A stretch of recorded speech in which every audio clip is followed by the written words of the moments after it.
En este video me gustaría dejar explicado de manera más gráfica todos los aspectos que están dentro del ítem 3 del manual de criterios de armado de losas y rutina L8. En el ítem 3 se explica punto a punto todos los aspectos generales que se deben tener en cuenta a la hora de ya empezar a ocupar la rutina, ¿ya? Vamos a ir desarrollando uno a uno de manera que si hay dudas las puedan resolver viendo este video. Y va a quedar mucho más claro con este ejemplo que ya se ve en la pantalla. Si nos vamos al primer punto, este dice que, según lo explicado anteriormente, el armado de losa se debe realizar según el orden descrito, o sea, mallas superiores e inferiores, refuerzos y suples. Si nos vamos al dibujo, esto quiere decir lo siguiente. Para llevar nosotros un orden y no perdernos en el trazado de los fierros, hay que respetar el orden que aparece acá en el manual. Debemos tener en cuenta que cuando armamos una losa no va a ser solamente este recuadro. Aquí yo hice como un recorte de un plano. A nosotros, ingeniería, nos va a pasar el rayado a mano de toda esta losa. Entonces, si nosotros vamos desordenados desarrollando el armado, es muy fácil que nos falte un fierro, que dupliquemos un fierro, y al final esos errores, si bien son fáciles de solucionar, retrasan. Y como ustedes saben, en este rubro todo es contratiempo, así que debemos optimizar de la mejor manera. Para eso se establece un orden. Ese orden consta de, primero, trazar todas las mallas, tanto superiores como inferiores. Ya con todas las mallas trazadas, podemos seguir al siguiente punto, que son los refuerzos. En los refuerzos, tal como indica el manual de criterios de armado y rutina L8, podemos encontrar diversos tipos de refuerzos. Tenemos refuerzo en vano, refuerzo empotrado a un lado, refuerzo en bordes de losa, y todos esos deben quedar desarrollados, ¿ya?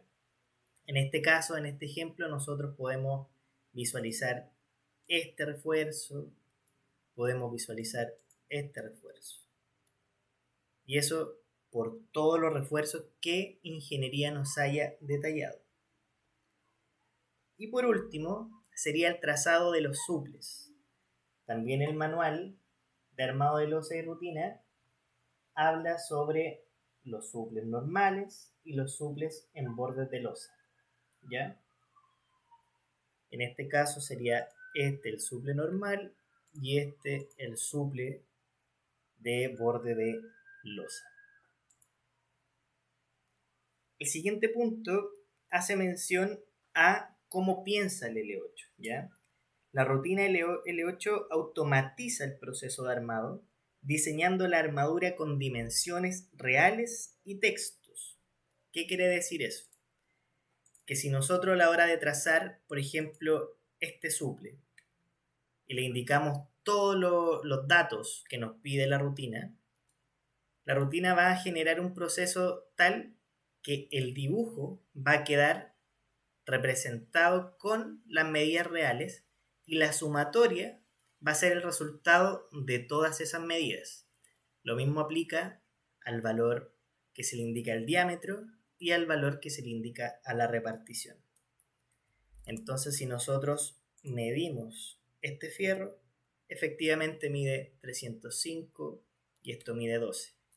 Y al hacer la sumatoria de todo esto, efectivamente da los 350. ¿A qué voy con esta explicación? A que el L8 todo eso lo hace solo, ¿ya? El L8 nos da el resultado listo una vez nosotros le ingresemos todos los datos que él nos pide. Y para eso es importante tener en consideración el tercer punto, que dice: el largo de los fierros, L8 lo calculará en función a parámetros que nos irá pidiendo en el proceso de creación de la armadura. Es por esta razón que todo lo ingresado debe estar correctamente escrito según las características del proyecto. Entonces, pongamos de ejemplo este mismo suple. A la hora de nosotros llamar al L8 y decirle que queremos un suple normal, en estos casilleros nosotros debemos tener especial cuidado. De esto depende que estos datos aparezcan correctamente. El L8 va a mostrar lo que nosotros le indicamos, ¿ya? Entonces, ojo por ejemplo con poner en vez de diámetro 8, diámetro 80, porque el L8 va a tirar uno de diámetro 80, ¿ya? No va a salir una alerta de, oye, estás poniendo un fierro que no corresponde a la armadura, digamos. Entonces, hay que tener especial cuidado con eso. El L8 va a arrojar el resultado que nosotros le indiquemos en su configuración. Hay un fierro, particularmente un suple, que es este, el suple de borde de losa, que el L8 lo tira con un error, ¿ya? ¿A qué voy con esto? El L8, esta pata, la va a tirar siempre con un largo erróneo, ¿ya? Originalmente esta pata, el L8, la tiró de 13 centímetros. Por lo tanto, había que hacer el ajuste a 11 centímetros para que la sumatoria diera 230 en este caso. Pero eso siempre se tiene que hacer a mano, ¿ya? Este punto, tal como indica el manual, es de absoluta responsabilidad del dibujante. Entonces, lo que yo siempre recomiendo es que a la hora de trazar el fierro, inmediatamente se haga esta corrección. Porque si decimos, no, después más adelante voy a hacerlas todas de una, ha pasado infinitas veces que a muchos dibujantes se les ha olvidado al menos uno, ¿ya? Y eso, como dije al inicio, ya representa error, y error es tiempo perdido finalmente, ¿ya? En este caso que se puede evitar. Si se ignora este cambio, tal como dice el punto, nosotros podemos generar un error grave, una, en la información de la planta. Imagínense que igual es bochornoso que nosotros entreguemos un proyecto en donde los números que nosotros indicamos como largo de fierro, al sumarlos no representan ese total en la sumatoria. Es medio vergonzoso y poco profesional. Y además podemos generar errores en la cubicación, porque en el dibujo nosotros vemos este fierro, pero este fierro va a 20 en todo este tramo, entonces todos esos centímetros a la larga en un proyecto de un edificio con X piso, si se nos olvida cambiar eso, podemos generar un error en la ubicación porque van a salir más kilos de fierro. El siguiente punto habla de los fierros que nosotros llamamos que son dibujados a mano, ¿ya? El punto del manual dice que los fierros de borde de losa con patas serán dibujados con la herramienta línea. En estos casos debemos mantener layer, estilos y tamaños de texto que la rutina L8 asigna a los demás fierros. Acá yo ya tengo un ejemplo. Estos fierros que ustedes ven acá son fierros dibujados a mano con la herramienta línea, ¿ya? Que hay que tener en cuenta a la hora de trazar estos fierros. 1. Respetar siempre el recubrimiento en la pata, ¿ya? Los recubrimientos aparecen en la página 4 del manual. Entonces ustedes tienen que respetar ese recubrimiento y por un tema gráfico de dibujo pueden generar este desfase para que las patas se vean cruzando para un lado y para el otro. Porque si nosotros dejáramos gráficamente esto expresado así, si bien estamos en lo correcto, porque el fierro tiene un recubrimiento por todos lados de 2 centímetros, en este caso, no se verían estas patas. Por lo tanto, esta sumatoria o estos datos que nosotros ingresamos acá no quedarían linkeados con lo que estamos representando gráficamente. ¿Ya? Entonces, ese es el primer aspecto a considerar a la hora de dibujar estos fierros a mano. El siguiente aspecto a considerar es el tema de los layers y las alturas y estilos de texto. En este caso yo hice un match properties de a estos fierros que dibujé y además copié un texto de fierro de algún suple que ya exista. Por ejemplo, estos de acá. Estos de aquí los copié acá y los fui ajustando según lo que me fue pidiendo la forma del fierro. ¿Ya? Relacionado con eso también es el orden en donde debemos nosotros anotar, el orden de anotación de estos textos. ¿Ya? Como los planos se leen siempre de izquierda a derecha, nosotros debemos considerar ese orden de lectura para anotar esto. Es decir, nosotros de izquierda a derecha, con lo primero que nos topamos es con la longitud más larga de este fierro y luego con la pata corta. Esta pata también está graficada en una tabla en la página 4 del manual. Entonces, de aquí a acá yo tengo 120 y después voy con los 30. Por lo tanto, la sumatoria es 150. Para el otro lado de la figura, tenemos este fierro que parte con una pata acá y que también termina con una pata acá. Es por eso que lo primero con lo que topamos es esta pata de 30, la longitud más larga que sería la de 200 y luego la pata.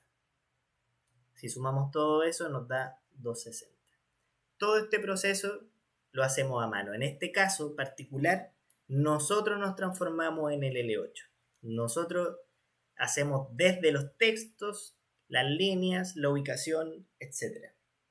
Por eso hay que tener cuidado en dónde estamos dejando el fierro y también los datos que anotamos, porque tienen que ser correspondientes a lo que ingeniería nos pide y también a la forma de donde estamos ubicando este fierro.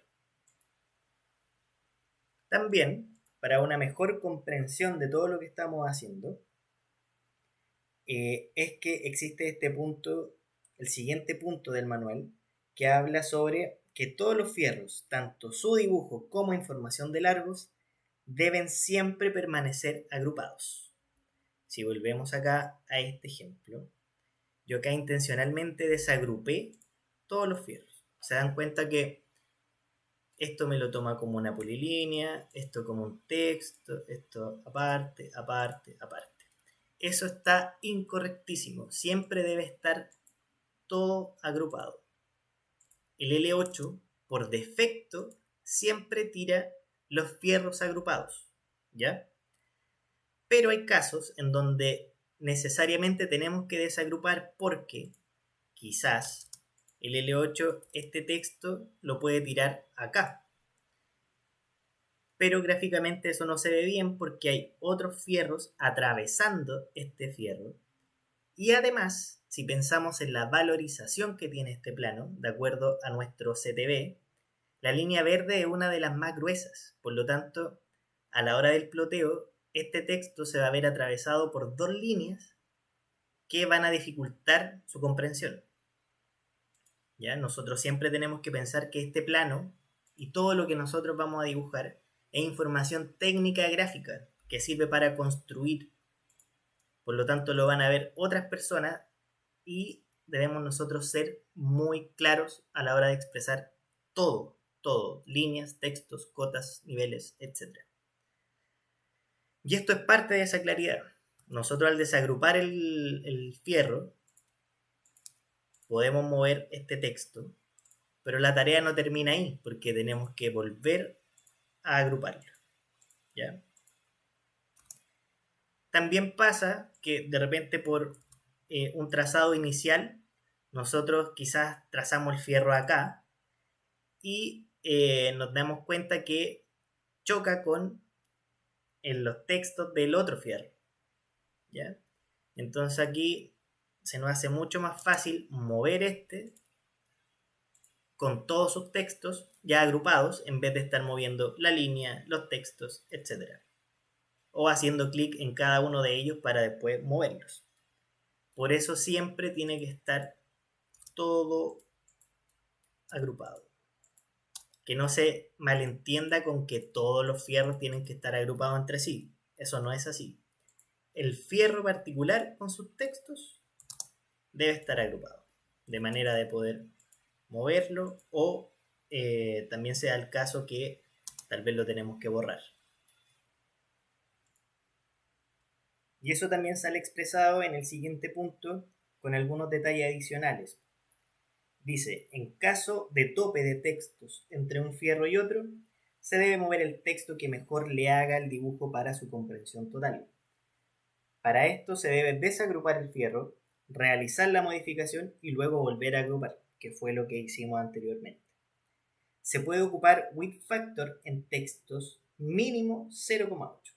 ¿Ya? Cabe recalcar que no se debe hacer abuso de esta opción y ejecutarla solo cuando sea estrictamente necesario. Acá nos vamos a poner en un caso un poco más extremo y vamos a suponer que acá hay un fierro adicional y tenemos esta situación, ¿ya? Lo primero que nos dice el manual es que tenemos que mover el fierro que mejor le haga el dibujo, no el que más se me haga más fácil mover a mí, ¿ya? Aquí eso no corre. Lo que corre siempre es lo que le haga mejor al dibujo, ¿ya? En este caso, lo que le puede hacer mejor al dibujo es mover este 295. Este 35 también lo voy a mover porque hay una línea atravesándolo. La línea de color cian. Lo vuelvo a agrupar. Y este 295 también lo voy a mover un poco para dejarlo en línea con el de abajo y mantener una coherencia gráfica. Eso también es lo importante de todo esto, mantener coherencia. Entonces, al hacer ese movimiento, aquí tengo un poco más de espacio para poder tal vez solucionarlo de esta forma, ¿ya? Y este lo voy a mover hacia acá, por ejemplo, ¿ya? En caso de necesitar ocupar un width factor, también vamos a suponer un ejemplo más extremo. Supongamos que este texto yo lo quiero dejar entre esta línea y esta línea, pero esto es muy largo. Entonces lo que puedo hacer también es copiar esto 20 unidades hacia arriba. Arriba dejar el diámetro y abajo siempre el largo. Siempre es primero el diámetro con la repartición y después el largo. Por favor, nunca lo hagan así, ¿ya? Eso va a ser parte de mi corrección de dibujo. Entonces, para evitarla, mejor dejarlo expresado bien de una. Entonces vamos a suponer que lo queremos dejar de esta manera, pero se ve muy apretado, ¿ya? Por lo tanto vamos a hacer uso del width factor. Para eso nos vamos a las propiedades de estos textos y en esta parte de las propiedades en width factor el manual dice que mínimo es 0.8 y con 0.8 se ve bien. Ahora si se ve mejor de 85 lo dejamos de 85. Si se ve mejor de 0.9 también. Lo que mejor le haga al dibujo. ¿Por qué no hay que hacer abuso de los width factor y volvernos locos y ponerle a todos los textos width factor? Porque esto hace que el espaciamiento entre una letra y otra se reduzca. Y el número en sí, o la letra en sí, también se reduce en cuanto a su ancho, provocando que esto se vea con una especie de negrita, ¿ya? Lo van a notar al momento del ploteo. Estos textos con width factor siempre se ven con una especie de negrita, entonces eh, eso no se ve bien en el plano, ¿ya? Por eso es un recurso que ojalá ocupemos muy poco en este caso y en todos los otros casos de textos, según lo que dice el MDD. Otro aspecto que hay que considerar es que el armado de losa siempre se realiza para la etapa APL, apto para licitación, y los chafs se dibujan en plantas en la etapa APC, apto para construcción. Por lo tanto, al incorporar los chafs a las plantas de armadura, debemos revisar que los fierros agregados en la etapa anterior no pasen por ningún chaf. Si esto ocurre, se debe realizar los movimientos necesarios. ¿Ya? Nos vamos a ir ya a esta planta que tiene un desarrollo completo de fierros para mostrar gráficamente esta situación. Por ejemplo, esto no puede pasar. Este fierro no puede pasar por un chaf, ¿ya? A pesar de que las flechas de repartición dicen que pasa por ahí. Pero ese caso va a ser una solución en obra que va a estar siempre en relación a un detalle que nosotros agregamos de qué hacer en caso de chaf, ¿ya? El fierro es el que no puede pasar por encima. Entonces, para eso, como esto debiese estar en grupo, lo movemos en conjunto con la pelota de amarre y lo movemos fuera de la zona del chaf. Esto también lo podemos seguir mejorando gráficamente. Para que no lo atraviese la línea, lo movemos, no hay problema con eso. Y después se vuelve a agrupar, ¿ya? Esta solución igual es correcta porque hay un espacio pequeñamente considerable entre la A y el 1. Por lo tanto, esta flecha, que es de color cian, que es nuestro color más delgado dentro de la valorización, no afecta en la lectura, ¿ya? Esto sí está permitido. Entonces, en todos los fierros en donde nosotros veamos que pasa por encima de un chaf, hay que moverlo, ¿ya?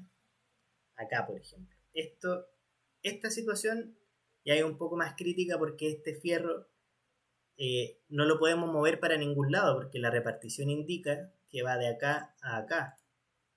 Por lo tanto, este fierro, en conversación siempre con ingeniería, debemos proponer que parta inmediatamente desde ahí y darle también el recubrimiento necesario según lo expresado en el manual de criterios de armado de losas. Lógicamente esta flecha de repartición también la podemos mover. Quise mostrar este ejemplo porque este armado, tal como indica el punto, se realizó en la etapa APL, ¿ya? Y los chaf los pusimos nosotros ahora en la etapa APC. Este orden no es porque nosotros lo hayamos decidido así. Ya nosotros ojalá tener la información de todas las especialidades al inicio del proyecto, pero sabemos que eso no pasa generalmente. Y es por eso que va en ese orden. Ya nosotros para el apto para licitación necesitamos mostrar todos los fierros. Y el apto para construcción es el que nos define muchas veces la posición de estos fierros y modificar los que sean necesarios. El siguiente punto tiene que ver con casos de áreas saturadas con información, ¿ya? En caso de áreas muy saturadas con información, podemos ocupar el recurso de eliminar los textos del interior de la planta y detallarlos fuera de esta. Para esto se debe ocupar una circunferencia del mismo tamaño de la utilizada en la simbología de repartición y se debe acompañar de una línea guía que irá con el layer líneas auxiliares. Entonces acá aparece una imagen de ejemplo de una solución en una situación saturada. Y acá podemos ver que el desarrollo, los largos y la sumatoria total, el diámetro, etcétera, toda la información que tiene relación con ese fierro fue detallada fuera de la planta y fue linkeada a través de una circunferencia y una línea auxiliar al fierro que está adentro de la planta y donde solo podemos ver la repartición.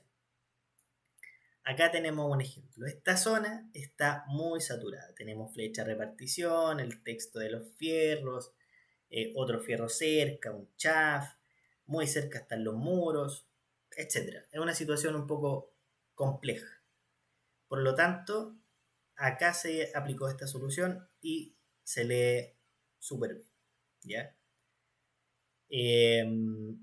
Tampoco hay que abusar de esta opción. Si nosotros vemos que moviendo ciertos textos y que se vea lo más natural posible, lo más orgánico, digamos, el dibujo alcanza la información dentro, bien, se deja dentro. Pero si ya es muy complicado, como por ejemplo acá, en donde evidentemente no hay dónde poner los textos acá para que se comprenda la información, es mejor aplicar esta solución. Y por último, pero no menos importante, para que las losas que sean armadas en cajas, ya sea en una exportación de Revit o de cualquier programa BIM, debemos copiar y pegar en ese archivo un texto proveniente de la plantilla, a escala 1.75 por ejemplo, con el motivo de configurar L8 con layer y estilo de texto correcto. Para esto debemos ir a la parte inferior de la ventana y seleccionar la opción configuración. Dentro de ella debemos cambiar el ítem factor de proporción de texto a 1, nombrar el estilo de texto, dejarlo en Ingas 3 y para hacer válidos estos cambios hacer enter, aplicar y finalizar. ¿Ya? Este proceso debe hacerse también para proyectos no exportados de Revit. La única diferencia es que no debes hacer el primer paso de copiar un texto para obtener el formato, ya que los vas a tener incluidos. ¿Por qué hago esa diferencia? Si nosotros vamos al L8 y nos vamos acá a la configuración, tal como indica la imagen, nos aparece esto. ¿Ya? Yo acá no he intervenido en nada de esta configuración. Esto siempre se hace a la hora de trazar el primer fierro. ¿Ya? Entonces nos vamos a fijar en el ítem factor de proporción. Acá aparece 0.85 y nosotros debemos dejar el valor en 1. Entonces 1, enter, aplicar. Y después tenemos acá el otro ítem que hay que modificar, que es nombre de estilo de texto. Y acá nosotros tenemos que escribir a mano Ingas 3. ¿Ya? Y esto es importante y tiene relación con la diferencia que se hace en la explicación. Cuando nosotros exportamos una planta del Revit, ¿ya? Una caja del Revit, este estilo Ingas 3 no viene en la plantilla. ¿Ya? El Revit no tiene idea de que existe un Ingas 3. ¿Ya? Entonces por eso tenemos que copiar un texto de la plantilla para que ya esté inserto en el archivo y el archivo reconozca que hay un estilo de texto que se llama Ingas 3. ¿Ya? Eso es para el caso de las cajas. Para el caso de las láminas que nosotros hayamos dibujado 100% en AutoCAD, el L8 viene cargado con Romance, entonces también le tenemos que escribir Ingas 3. En ambos casos tenemos que escribir el Ingas 3, salvo que en la caja exportada de Revit, como no hay un Ingas 3 participando en el proyecto, hay que copiar un texto. ¿Ya? Esa es la única diferencia entre uno y otro. Para aplicar esto, enter, aplicar, ok.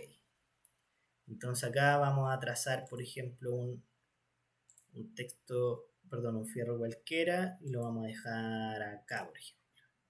Entonces ahí nosotros ya tenemos la seguridad de que viene en Ingas 3 y sin Width Factor. Vamos a ver cómo lo tira sin esa configuración.